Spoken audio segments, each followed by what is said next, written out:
গড়িয়ামৰীয়া দেশীসকলৰ যি সীমিত সংখ্যক মানুহৰ নামত ডিভোটাৰ হৈ আছে, এই ডিভোটাৰ মুক্ত কৰিব লাগিব।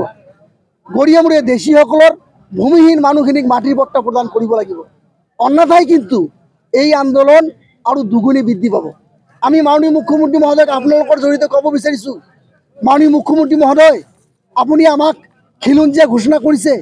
খিলঞ্জীয়া ঘোষণা কৰাৰ পিছত আমাৰ নামত কেনেকৈ ডিভোটাৰ থাকিব পাৰে? আমাৰ নিৰীহ মানুহ, দুখীয়া মানুহ কিয় মাটিৰ পট্টা নাপাব? এনেকুৱা খিলঞ্জীয়া আমাক ঘোষণা কৰিলে যে আমি পদে পদে লাঞ্ছিত বঞ্চিত হৈ আছোঁ। আজি আপোনালোকে জানে, আপোনালোক কওঁ, আমাৰ নলবাৰীৰ এজন গড়িয়া মাতৃ আজি কিন্তু বাংলাদেশত তেখেতে কান্দি কান্দি নিজৰ স্বদেশলৈ আহিব বিচাৰিছে। তেখেতক ডিভোটাৰ সজাই বাংলাদেশত পঠোৱা হৈছে। তেখেতে কান্দি কান্দি কাতৰ আহ্বান কৰি আছে যে মই মোৰ স্বদেশত যাম, মোৰ স্বদেশ অসম, মোৰ জন্মভূমি অসম, মই মোৰ অসমত যাম।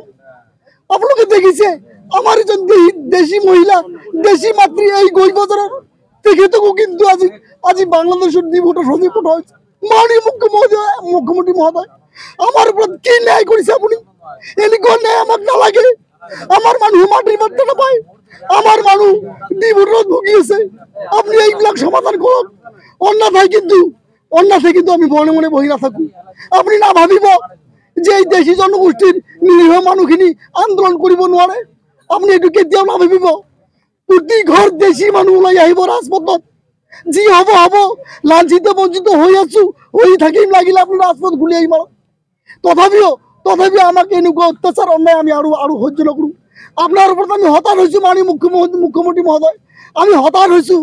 কিন্তু আমি আশা আপোনাৰ পৰা আমি এৰা নাই। আমি আপোনাৰ ওপৰত দীৰ্ঘ আশা ৰাখিছোঁ। আপুনি এই কাৰ্যকালতে গড়িয়ামৰীয়া দেশীসকলৰ জৰীপ কৰক। এই কাৰ্যকালতে আমাৰ মানুহৰ ডিভোটাৰ মুক্ত কৰক।